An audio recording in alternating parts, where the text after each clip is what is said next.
রাধে রাধে বন্ধুরা, কেমন আছো সবাই? আশা করি সকলেই ভালো আছো, আমিও ভালো আছি। দাঁড়াও কি ভাবছো তোমরা সবাই? আমরা এত রাতে কোথায় বেরিয়েছি? সবটাই বলছি, সবটাই তোমাদের সাথে শেয়ার করছি। তার জন্য প্রথম থেকে শেষ অবধি আমাদের ভিডিওটা দেখতে হবে। কালকে শনিবার, তাই মেয়ের বায়না হয়েছে তাকে নিয়ে এখন রাতের বেলায় ঘুরতে যেতে হবে। কারণ দিনের বেলায় তার বাপি সময় পায় না তাকে নিয়ে ঘুরতে যাওয়া, তাই রাতের বেলায় যেতে হবে। আর যেই বলা সেই কাজ। মেয়ে বলেছে বাপি কি না নিয়ে গিয়ে পারে, তার জন্য আমিও রেডি হয়ে গেছি। আর এই যে কিছু ভিডিও করে নিচ্ছি। বাবা মেয়ে তো আগেই বেরিয়ে যাচ্ছে, আর আমি পেছনে বেরোচ্ছি। আমি যেখানেই বেরোই আগে ভগবানের দর্শন নিয়ে তারপরে বেরোই, কেননা এটা আমার না হলে মন শান্তি হয় না। এই দেখো আমি ঘরের দরজাও দিয়ে দিচ্ছি। ব্যাস, এবার ঘরটা লক করে আমরা বেরিয়ে যাব। আর আজকে আমার ক্যামেরাম্যান কে জানো? আমার মেয়ে হচ্ছে ভিডিওর ক্লিপগুলো সব নিয়ে দিচ্ছে। আমাকে বলছে, মা তুমি যাও, আমি তোমার ভিডিওগুলো করে দিচ্ছি। এই যে আমি সিঁড়ি দিয়ে নেমে আসলাম। আমরা যে যা পড়েছিলাম সেটা পরেই চলে এসেছি, কেননা আমরা যখন বেরোচ্ছিলাম তখন অনেক রাত হয়ে গেছিলো, তার জন্য ওইভাবেই বেরিয়ে চলে এসেছি। আর ওদিকে তোমাদের দাদা ভাই গাড়িতে বসে রয়েছে আমাদেরকে নিয়ে যাবে বলে। এই যে গাড়িতে বসে আছে, আর এখনই আমরা বেরিয়ে যাব। আসলে কখনো কখনো বাচ্চাদের ইচ্ছেগুলোরও দাম দেওয়া আমাদের বড়দের উচিত, কেননা ওদেরও তো ইচ্ছা করে বড়রা তাদের কথাটা শুনুক, তবে তো তারাও আমাদের কথাটা শুনবে, তাই না? এই দেখো আমরাও কথা বলতে বলতে চলে যাচ্ছি। আর আমার মেয়ে যে কী পরিমাণে খুশি সেটা তোমরা ভিডিও চলাকালীনই দেখতে পাবে আর বুঝতেও পারবে। আর বাচ্চাদের এই হাসিটা না লাখ টাকার সমান, কেননা যত কিছুই দাও না কেন এই হাসিটা কিন্তু তুমি কখনো খুঁজে পাবে না। তাই ওর বাপি সবসময় চেষ্টা করে মেয়ের মুখের হাসিটা যেন সবসময় বজায় থাকে। আর আমরা যেতে যেতেই সামনে দুজন যাচ্ছে, ওরাও আমাদের মতনই হয়তো ঘুরতে বেরিয়েছে। ওরা হেঁটে হেঁটে যাচ্ছে আর আমরা বাইকে যাচ্ছি। এর আগেও আমরা অনেকবার ঘুরতে গেছি, কিন্তু কখনো গাড়ি করে যাইনি। আমরা হেঁটে হেঁটেই বাড়ির পাশ দিয়ে ঘুরে চলে এসেছি। আর ওর বাপি রাতের বেলায় আমাদেরকে নিয়ে বেশি ঘুরতে যায়, কেননা সারাদিন তো টাইম পায় না, সেই সকালে ডিউটিতে যায় আর রাতের বেলায় আসে। ওর জন্য রাতের বেলায় খাওয়া দাওয়ার পরে আমাদেরকে বলে, চলো না একটুখানি হেঁটে আসি, একটু ঘুরে আসি। আর রাতের বেলায় বেরোলে না সত্যি কথা বলতে মনটা একটু অনেকটাই ভালো হয়ে যায়। যতই কাজ থাকুক না কেন, কখনো কখনো না নিজেদেরও একটুখানি খোলা হাওয়াতে, খোলা আকাশের নিচে বেরোনো উচিত। তাহলে সারাদিনের ক্লান্তিটা না দূর হয়ে যায়। এই যে আমরা যেতে যেতে যেতে যেতে প্রায় অনেকটাই চলে এসেছি। আসলে জীবনে চলার পথে না অনেক বাধা আসে, অনেক বিপত্তি আসে, কিন্তু কখনো কখনো আবার ভালো মন্দটাও আসে। তাই আমাদেরকে সবসময় এটাই ভেবে চলা উচিত, খারাপটাকে পিছনে আর ভালো মুহূর্তটাকে সামনে এগিয়ে নিয়ে চলা।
টাকা দিয়ে হয়তো অনেক কিছুই কিনতে পাওয়া যায়, কিন্তু এই যে ভালো ভালো মুহূর্তগুলো, ভালো সময়গুলো, এগুলোকে কিন্তু কিনতে পাওয়া যায় না। তাই যখন তোমার মনে যেটা বলে, যদি সেটা তোমার সম্ভব হয় তখন সেই কাজগুলো তোমার করা উচিত। তাহলে সেটা জীবনের অনেক বড় একটা ভূমিকা নেবে।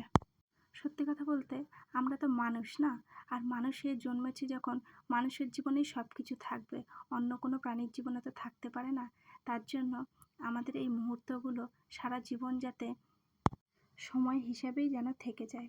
আর এই যে রাস্তা দিয়ে যাচ্ছি আর আমার মেয়ে বারবার আমাকে বলছে, ও মা একটুখানি ক্যামেরার দিকে তাকাও না মা, একটু ক্যামেরার দিকে তাকাও, তোমার বন্ধুদেরকে দেখাও, শেয়ার করো তোমার বন্ধুদেরকে যে আমরা কোথায় যাচ্ছি আর আমাদের ভিউটা কীরকম লাগছে সেটাও একটু দেখাও। কিন্তু চারিদিকে তো অন্ধকার একটু একটু ছিল, আর গাড়ি ঘোড়াও ছিল, আর আমার মেয়েকে আমি বারণ করছিলাম যে ক্যামেরাটা এরকমভাবে না ধরতে। দেখো মানুষের বিপদ যে কখন কিভাবে আসে সেটা তো কেউ বলতে পারে না, তার জন্য নিজের সাবধান নিজের আগে হওয়াটাই ভালো না?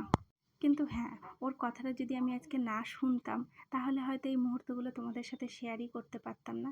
তাই ওর কথাটাও শুনে একটু একটু মাঝে মধ্যে ক্যামেরার দিকেও তাকাচ্ছিলাম, আর বারবার ওকে বলছিলাম তুই ফোনটা সাবধানে ধর, তাহলেই হবে।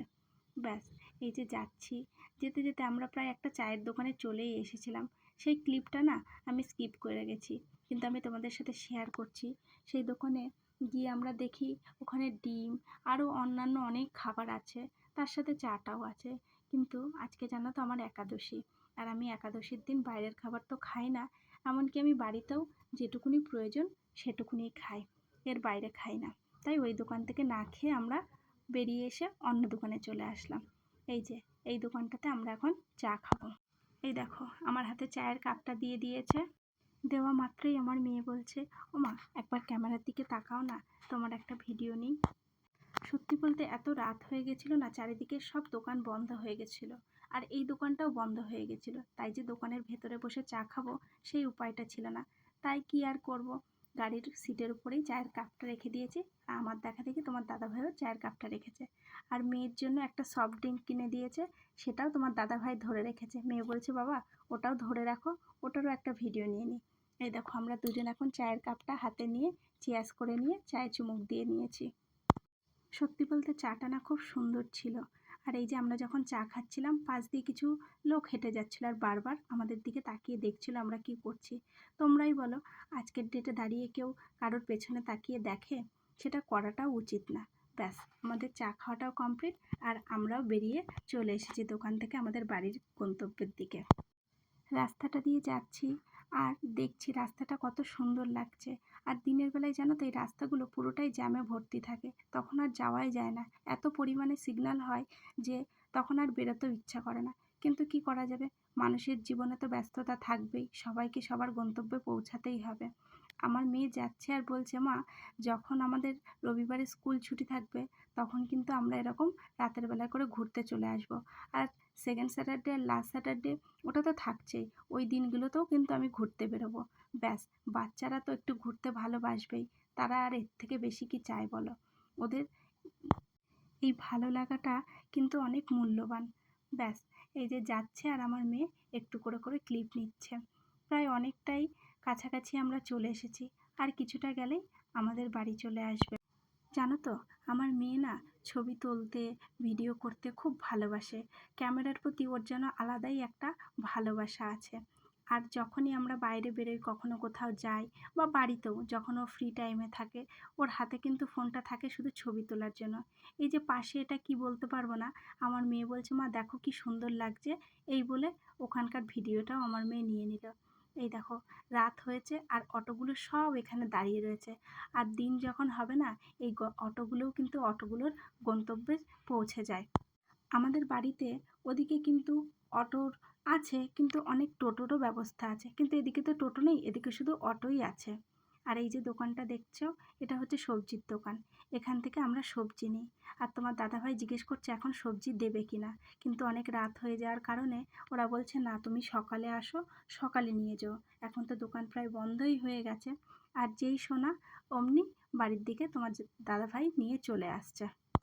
সত্যি কথা বলতে বন্ধুরা, মেয়ের কথা শুনে যে আজকে আমরা এই যে বাইরে একটুখানি সময় কাটিয়ে আসলাম, আমাদের সবারই কিন্তু ভালো লেগেছে, মনটাও ভালো হয়ে গেছে। মেয়ের আরেকটু থাকার ইচ্ছা ছিল, কিন্তু কি করা যাবে, তোমার দাদা ভাইয়ের তো সকালবেলায় ডিউটিতে যেতেই হবে। আর অনেকে হয়তো ভাবতে পারো শনিবার আবার কিসের ডিউটি, কিন্তু হ্যাঁ তোমার দাদা ভাই শনিবার রবিবার দুদিনই ডিউটি থাকে। কোনো দিনও চাইলে ওই দিন দুটোতে ছুটি হয় না, জানো তো। যতই কাজ থাকুক না কেন বাড়িতে, কিন্তু তাকে ডিউটিতে যেতেই হবে। আর সেই কারণেই মেয়ের মনটা বেশি খারাপ হয়ে যায়, কেননা রবিবারের দিনটাও সারাদিন বাড়ি থাকে, আর সেই দিনও ওর বাপিকে পায় না। কি করা যাবে, কাজটা তো করতেই হবে, কাজ না করলে তো চলা যাবে না। যে কোনো পরিস্থিতিতেই কিন্তু আমাদের কাজটা করতে হবে, আর কর্মই হলো আমাদের বড় ধর্ম। আর হ্যাঁ বন্ধুরা, এই যে সুন্দর সুন্দর ভিডিওগুলো আমি তোমাদের সাথে শেয়ার করছি, হয়তো খুব ভালো করে সেই ভিডিওগুলোর ভয়েস ওভার দিতে পারছি না, কোথাও কোথাও আমি আটকে যাচ্ছি। কিন্তু কি বলো তো, মানুষ তো একদিনেই সব কিছু পেরে যায় না বা শিখে যায় না, তার জন্য সময় লাগে। তোমরা শুধু আমার পাশে থেকো আর সেই সময়টুকু আমাকে দিও। আমি চেষ্টা করব দিন দিন আরও সুন্দরভাবে ভিডিওগুলো তোমাদের সামনে তুলে ধরতে। তাহলে আমিও অনেকটা শিখেও যাব, আর তোমাদেরও অনেক ভালো লাগবে। বন্ধু হয়ে বন্ধুর পাশে দাঁড়ানো, এটাই তো আমাদের বড় ধর্ম, তাই না? আর আমরাও কিন্তু বাড়িতে পৌঁছে গেছি। ব্যাস, এই যে আমি গেটের সামনে চলে এসেছি, আর আমার মেয়ে বলছে, মা তুমি সফট ড্রিঙ্কটার একটা ভিডিও করি, তুমি একটু ধরো না মা। আর এই দেখো, আমাদের গেটের উপরে কোনো বাচ্চাই হবে হয়তো, একটা কাপ রেখে দিয়েছে। আর আমার মেয়ে সেটা দেখা মাত্রই সঙ্গে সঙ্গে ওটা ক্যামেরা বন্দি করে নিয়েছে। ব্যাস, আমরা এবার সিঁড়ি দিয়ে উপরে চলে যাচ্ছি। আজকের মতন তো ভিডিও এখানেই শেষ করে দিচ্ছি। কিন্তু বন্ধুরা, তোমরা কিন্তু আমাকে জানিও ভিডিওটা তোমাদের কীরকম লেগেছে। আর যদি ভালো লাগে, তোমরা অবশ্যই একটা লাইক করে যেও। আর এই যে তোমাদের দাদাভাই দরজাও খুলে ফেলেছে, ঘরেও চলে গেছে। ব্যাস, আর আমার মেয়ে বাড়িতে এসে লাস্টবারের মতন ক্যামেরার সামনে দাঁড়িয়েছে। Tata, by.